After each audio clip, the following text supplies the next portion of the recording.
news that matters, only on KARK4. KARK4 News, your local election headquarters. From the Vickery Studios in downtown Little Rock, this is Capitol View with your host, David Goins. Okay, good Sunday morning to you. Welcome into Capitol View. I'm David Goins. It has been a busy 2014, and I have a great panel with us this morning to help break it all down, remember it, reflect on it, and see where we go in 2015. Immediately to my right is Bill Vickery, 1037 The Buzz, Republican strategist. To my left, from The Voice 96.5, Alice Stewart. Always good to see you again. And the editor of the Arkansas Times, Max Brantley. How are you, sir? Good. Good. Everyone's great. Okay, so for the sake of chronological order, let's start in January. This seems like a long time ago when you talk about how fast a year goes by. After the State Ethics Commission found numerous campaign and office expense problems, a defiant Governor Mark Darr said that those who wanted him to leave were misinformed, politically motivated. Less than a week later, in mid-January, the Springdale Republican did in fact resign, leaving the office vacated for the entire year, which sparked speculation whether the office should even exist. And as we know, that got Tim Griffin into jumping into this. I don't want to dovetail too much with Martha Schaffner, but let's open it up. What was this? This is a pretty significant part of the year with these problems with the constitutional officers. I'll start with you, Alice. I think more than anything, it was frustrating that the public trust in our elected officials was tarnished by this, having one right after the other with Martha Schaffner and then Mark Darr. But I think the good thing is that the Ethics Commission came in, took swift action, and made the appropriate steps to make sure that this was investigated and looked into. I think Mark Darr to try and continue to stay in politics when all this was out there was a big mistake. And I think, fortunately, we've got now some great folks that have been elected into office, and the worst part about all this is it took a while to get through with one right after the other. The confidence in public officials got a tarnish. Max, what was kind of your reflections? Because we were at the Ethics Commission meetings and kind of saw this ball of yarn unraveling slowly. Well, one thing, it's a product of a vibrant two-party system. Both Mark Darr and Martha Schaffner were undone by political opponents combing through their records and saying, hey, these people aren't doing right. And that's not a bad thing, by the way. That's a good thing. The Ethics Commission is frankly underfunded, understaffed, and so it requires outside people to take a look. They got Mark Darr. I think Mark Darr's departure proved pretty conclusively we don't need a lieutenant governor very much, except for in that awful event that something happens to the governor, and perhaps for that reason alone we need that person. But that's one office I don't think needs a pay raise when we get around to that later next year. As pay raises, that's 2015 stuff. Bill, lieutenant governor. One, I agree. I think having a vibrant two-party system puts emphasis now on things that in Arkansas politics weren't emphasized in the past.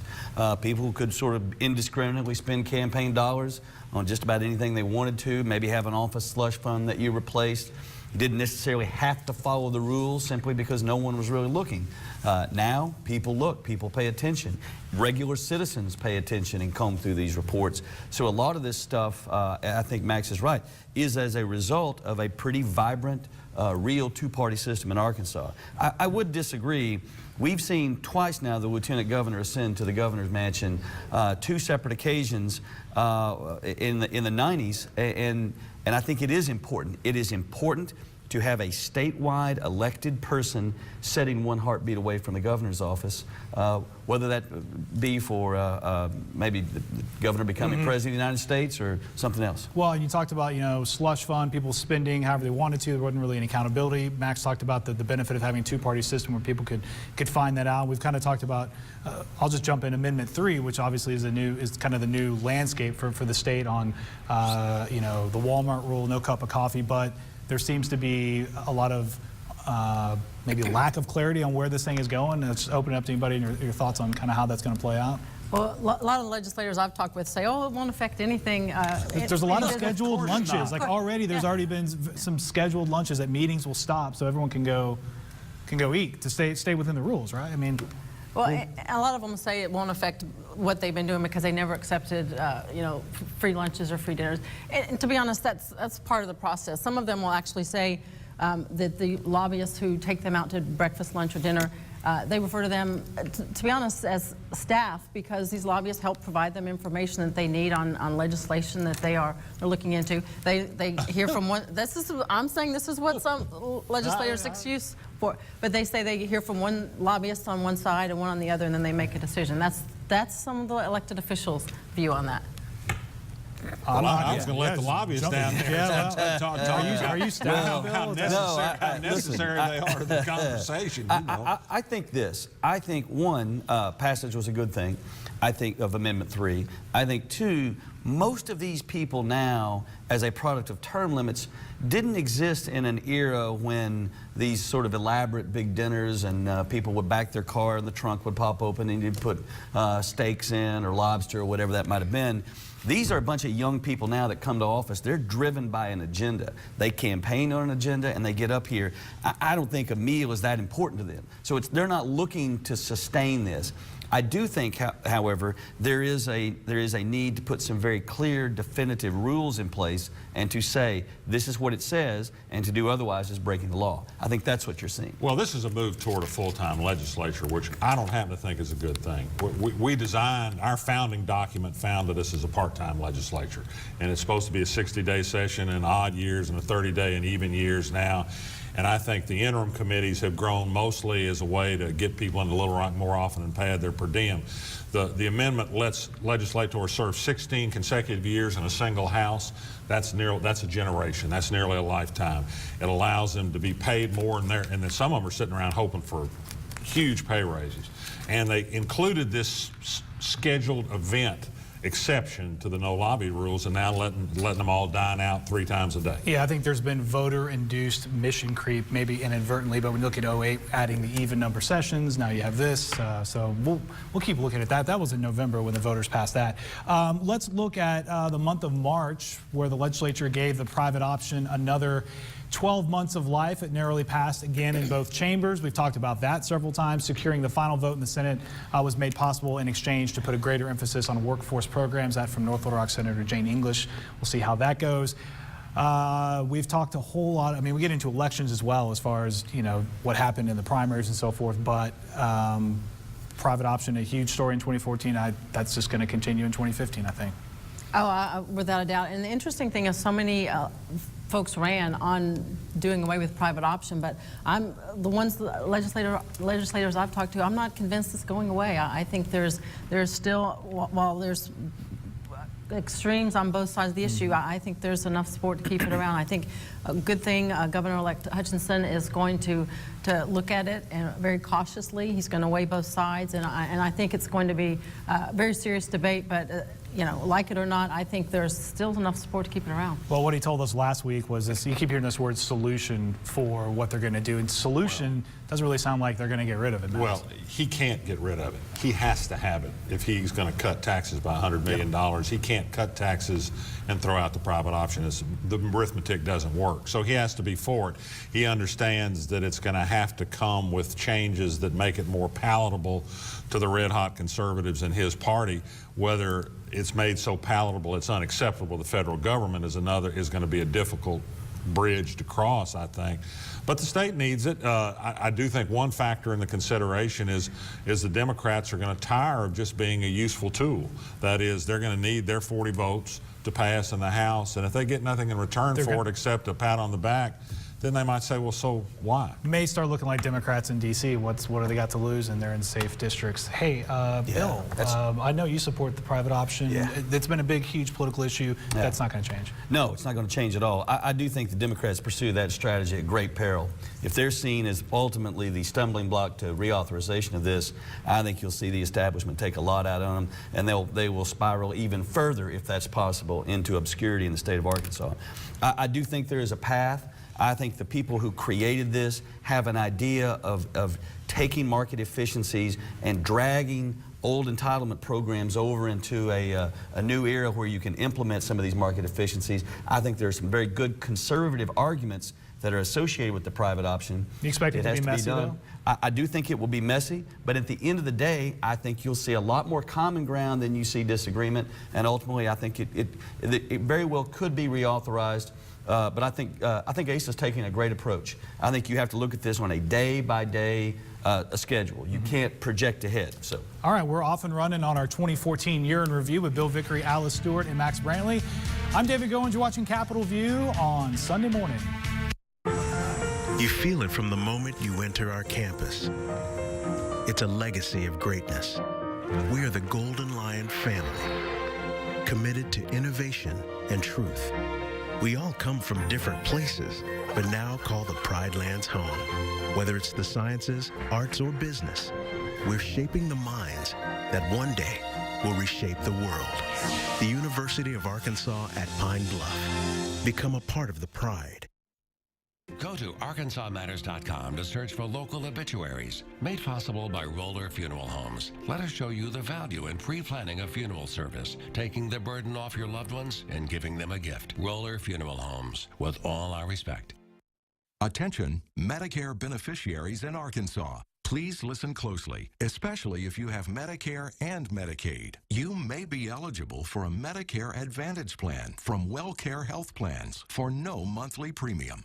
Call 1-866-547-4338 right now to see if you qualify. WellCare provides access to local and regional network doctors and hospitals and benefits like dental, vision, and hearing. Over-the-counter drugs, a 24/7 nurse hotline, plus prescription coverage. Call now, 1-866-547-4338. Representatives will provide you detailed information and help see if you qualify. There are no costs or obligations to determine eligibility. WellCare is contracted with Medicare to provide plans that may be perfect for you. It's time to feel better about your Medicare. Call 1-866-547-4338 today.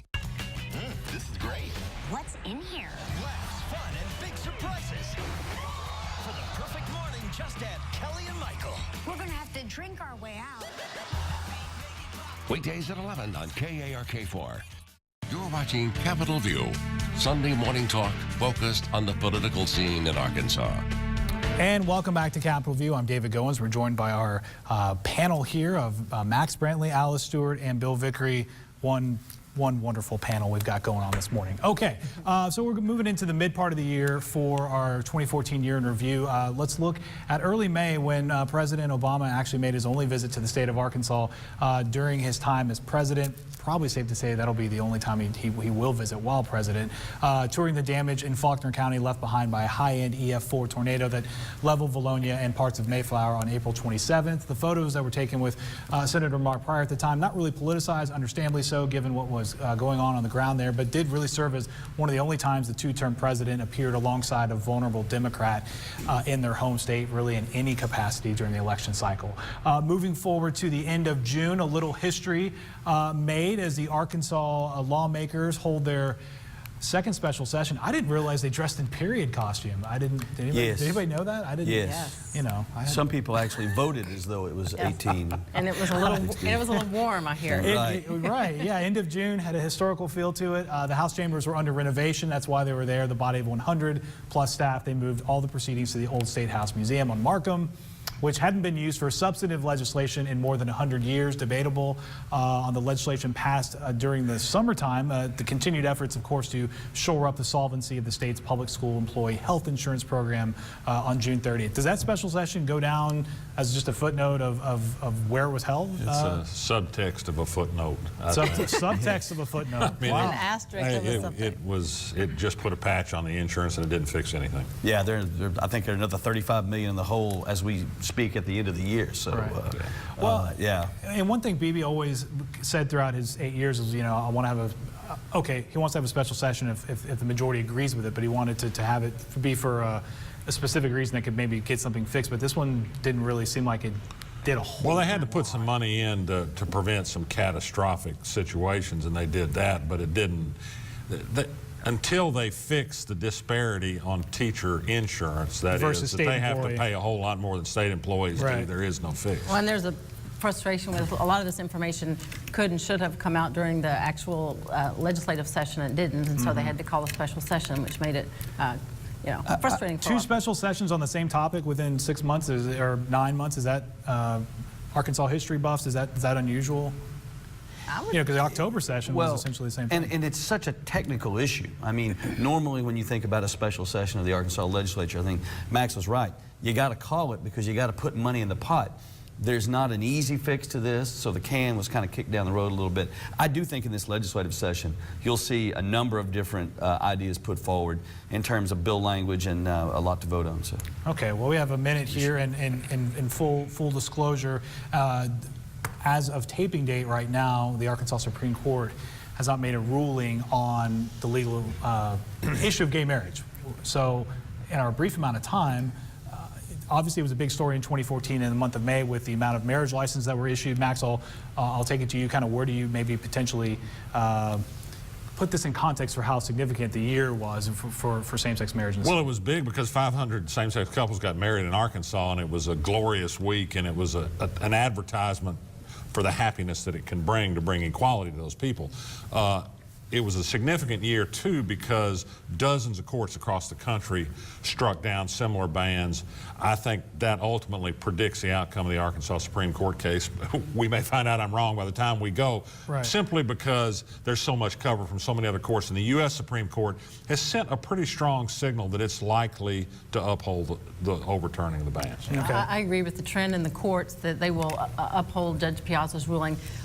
My view on this, it's unfortunate when we have people of the state of Arkansas voting and electing legislators to make laws that represent their views and values, and then we have the courts come and do away with that. That's the concern, but I do think the Supreme Court will uphold the ruling. Okay, well, we are going to move into, you guys remember there was a campaign this year? You guys familiar with that? Yes. All right. I know Max might want to forget. Everyone wants to rehash that. We'll do that when we come back. Max Brantley, Alice Stewart, and Bill Vickery. You're watching Capitol View on Sunday morning. Attention, Medicare beneficiaries in Arkansas. Please listen closely, especially if you have Medicare and Medicaid. You may be eligible for a Medicare Advantage plan from WellCare Health Plans for no monthly premium. Call 1-866-547-4338 right now to see if you qualify. WellCare provides access to local and regional network doctors and hospitals and benefits like dental, vision, and hearing. Over-the-counter drugs, a 24/7 nurse hotline, plus prescription coverage. Call now, 1-866-547-4338. Representatives will provide you detailed information and help see if you qualify. There are no costs or obligations to determine eligibility. WellCare is contracted with Medicare to provide plans that may be perfect for you. It's time to feel better about your Medicare. Call 1-866-547-4338 today. Success Vision has great prices and same-day service. I got 2 pairs of no lines for only $99. No line bifocals for $99? Glasses at the mall are too expensive. I got 2 pairs of glasses for $99. Plus, they were ready the same day. All their frames are backed by a 1-year warranty. My glasses never felt so good. That's why I keep coming back. 2 pairs for $99 in an hour for less. How does the day Success Vision Express?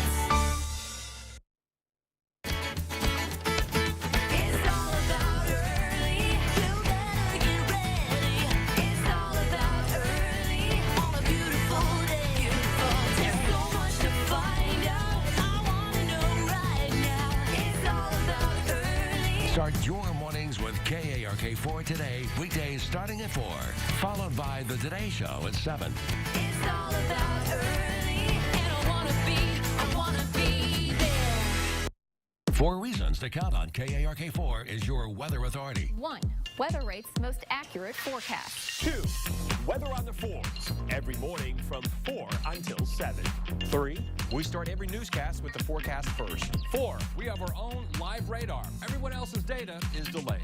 Need 4 more reasons? Our award-winning team of meteorologists, Keith Monahan, Greg D., Pat Walker, and Natalie Walters. The reasons are endless. KARK4 is your weather authority.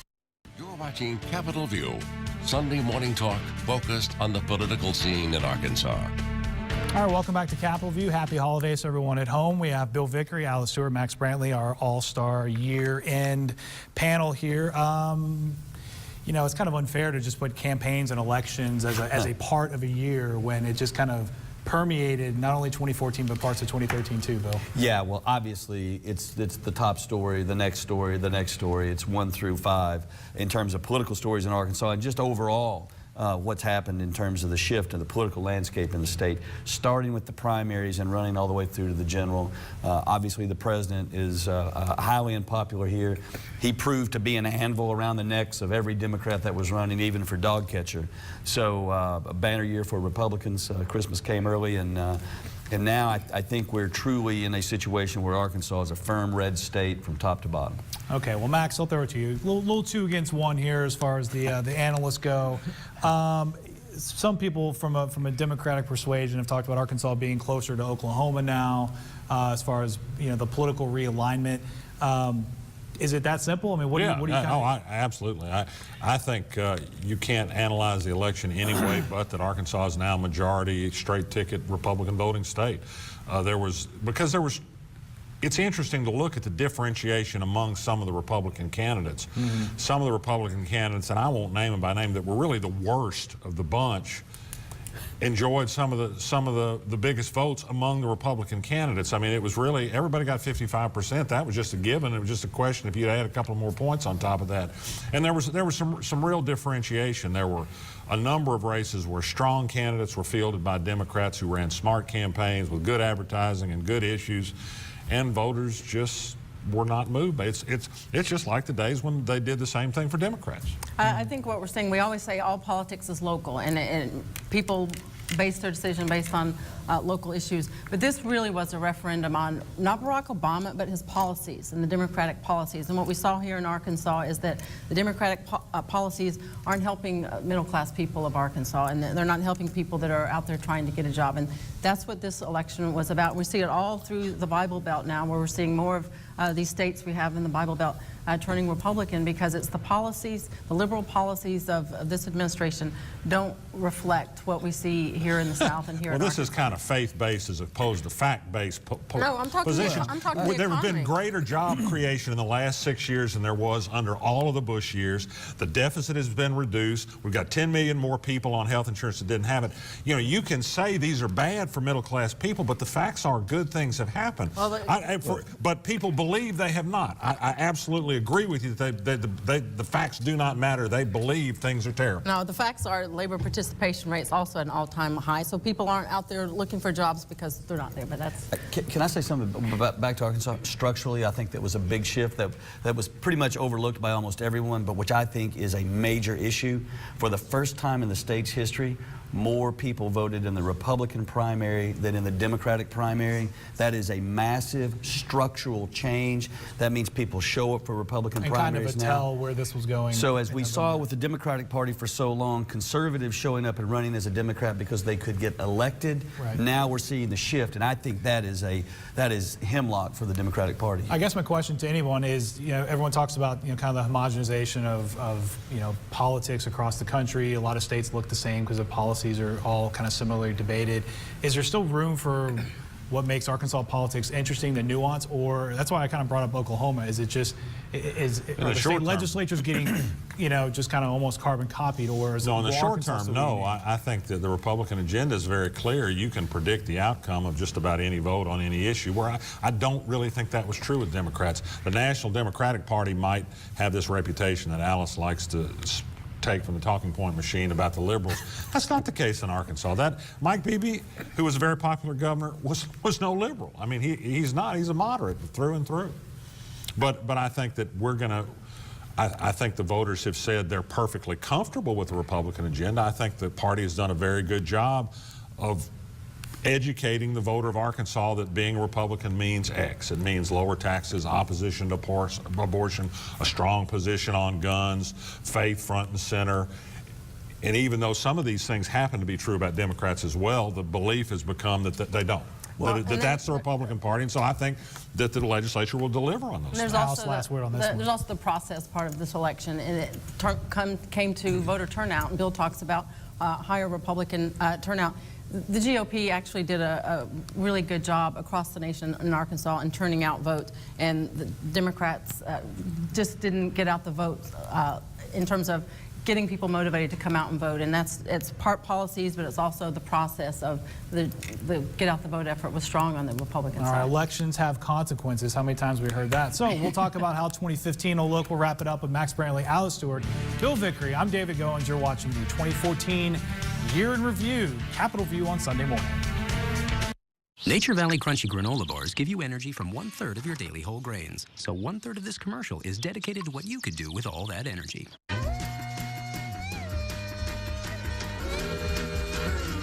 Energy to help your dog have his day. Wherever morning takes you, take along Nature Valley Soft Baked Oatmeal Squares. Oatmeal, cinnamon, softly baked. Nature Valley Soft Baked Oatmeal Squares. Kelly and Michael know how to brew the perfect morning. This is great. What's in here? A spoonful of laughs. Pour in some fun. And stir it up with some big surprises. In 3, 2, 1. For the perfect morning, just add Kelly and Michael. I don't think this is what they meant. We're going to have to drink our way out. Weekdays at 11 on KARK4. This is great. What's in here? Laughs, fun, and big surprises. For the perfect morning, just add Kelly and Michael. We're going to have to drink our way out. Weekdays at 11 on KARK4. You're watching Capitol View, Sunday morning talk focused on the political scene in Arkansas. And welcome back to Capitol View. Let's wrap it up. Looking at 2015 with Bill Vickery, Alice Stewart, and Max Brantley. Predictions in 30 seconds or less. We'll start with you, Max. Oh gosh, downtown Little Rock is gonna be a downtown again. Things are happening there. And then secondly, the Republican legislature will pass at least one law that's unconstitutional, and somebody will win an attorney's fees for suing and getting it overturned. But it won't get a veto. Oh no, it won't be vetoed. No, absolutely not. That'll be the difference. Alice. I predict with Republicans in all the constitutional offices, I know they're going through the budgets and the staff. I think we're going to see some serious belt tightening in state government. We're going to see a lot of these staffs slim down, trim down a little bit. That's going to take a lot of folks by surprise. And certainly 2015 is going to be big time for picking up for 2016 presidential race. I think it'll be an exciting time. That's true. Yeah, January. We'll find out more about that. Bill. It will be a tough call to who has a better year in 2015, Asa Hutchinson or Brett Bielema. I think both are going to shepherd programs that were going to be very effective and do some real good. We played meaningful football in November, and we're going to have a great legislative session January through probably mid-April. Woo pig. Woo pig. I'm on the bandwagon over here. All right. Asa and Brett. There we go. Support for that, as always. Bill Vickery, Alice Stewart, Max Brantley, thanks so much for coming in. Everyone have a great new year, and we'll see you all on the other side, all right? Thank you. Okay, Thank you. that is it for today's show. We'll see you back in early January for our first new episode of the year. Enjoy your new year.